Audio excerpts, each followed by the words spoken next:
Greetings and salutations, everybody. I'm Dan the Wolfman. I hope you get competitive in the street jiu-jitsu on BJJ Fanatics. But I wanted to do a quick video. I just got back from the range on some new pickups. And you're looking at this and you're like, you probably want to know about this, but you're like, a 320? No, man, 320's denied. That can't be a new pickup. Well, kind of not. Kind of is. Why? Because it's just been rusting. Because, I mean, look at the slide. That's not awesome. Finish. Just been even though I've been wiping it down and stuff, sitting in the back of the safe doing nothing because I didn't think it was safe for carry. So this has been sent off to BH Spring Solutions. So I just shot these two, striker fired versus DASA versus single action to the enhanced high power with SFS system from BH Spring Solutions at the range today, doing different videos. So this has their upgraded, make everything safe package done to it. And dry fire didn't seem the best, but in live fire, it's very, very nice. So you have a more defined wall.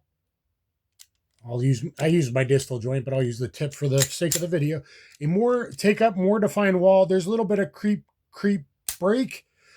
But it's not mushy like a regular 320 trigger, which I absolutely hate now that I shoot everything else good. And break. So it's heavy. It feels like 6.5 to 7 pounds, but a very predictable break, very shootable until my back really started hurting. In the third video day, I shot it very well. I haven't shot this pistol in a long time. Very accurate, very predictable. And so you don't really know dry fire sometimes until you shoot it, and it's a big improvement for me because I like knowing when deadly force bullets going to go down range. So for a defensive carry pistol, I like this trigger. I now feel safe. I carried an appendix on the drive home, and all was good. I still have my balls. That's always a good day, right? This Bersa TPR9c, you've maybe seen that once before in a Bersa triple unboxing. If you haven't seen that, you should. DASA, double action, single action. Not a lot of DASA pistols are made for carry, decock, and back down to fire. Double action, very, very smooth after about 100 rounds. It's actually breaking in really nice now. That's pretty light, very smooth. It was quite a bit heavier, actually. And now after 2 range trips, it's already breaking in super short, fast, rapid fire reset. 13+1. What I like about Bersa is you can find tons of their models with an extended threaded, and it doesn't cost you like a whole bunch more. I don't do cans, but it looks cool, and it was kind of a heavy pistol at 3.25 inch barrel. This is now 4.1, so it can still be winter carry. Now I added quite a bit of weight, I think like 3 ounces or so, maybe 2 to 3 ounces to the pistol overall, but very cool pistol. Not a lot of DASA made for carry. And last but certainly not least, the revolver I think I might actually carry sometimes as a belt gun. Now I carry my 8.56 ultralite as a backup gun in the pocket all the time. But this is a 7-shooter. 7 shots of 38 plus P, baby.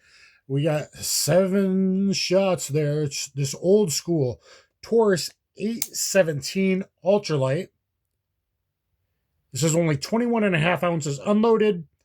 Fully loaded, you're at 24.7 ounces, something like that, with Hydroshock 130 grain plus P, and it shoots really good. So I just wanted to give an update of some stuff that you will see on the channel. As you see here, I got some Altamont grips. I'm going to see if it actually fits or not, because this is technically supposed to be the same swappable Taurus tracker / judge frame grips, but it has the screw down there. I'm going to see if it, even though these have the screws on the side, and if it doesn't, I'm going to say, oh, well, too bad.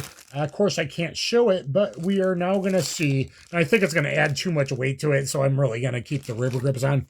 They don't look good, but they actually are good for carry and for shooting and absorb recoil really well. But I'm going to see what it looks like with these, I think, 20th anniversary Judge grips I got that were supposedly blems, and I can't find a blemish yet on these grips. So let's see if we can manage to put these on or not, these Altamont grips there, I thought you might want to check them out.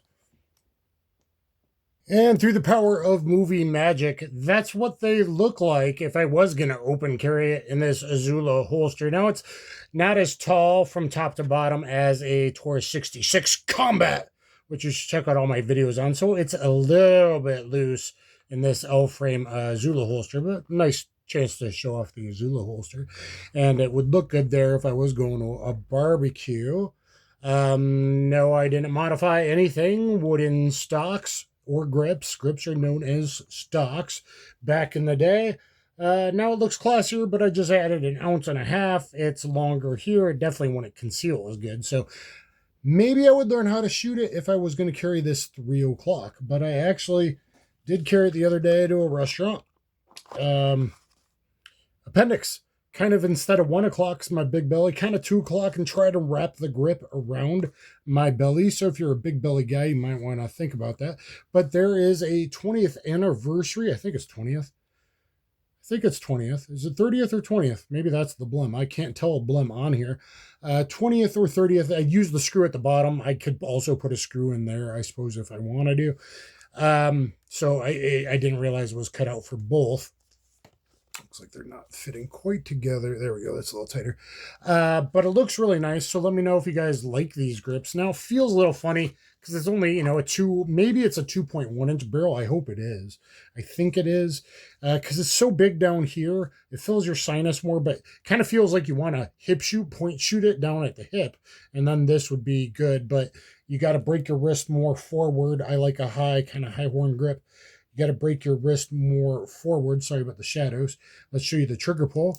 Nice, smooth, double action trigger pull. I never even shot it in single action yet because shooting revolvers in single action is dumb.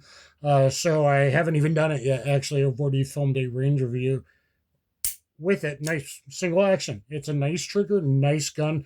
Taurus did reissue the 817 in steel. It's like 31 ounces, 30 or 31 ounces, 438, that's kind of heavy.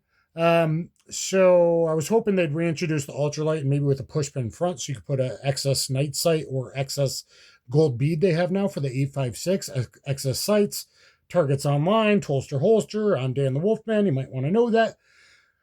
So this looks cool, and I'm glad I got them because they said blam, and I bet $15.89, I believe, is what I paid for these.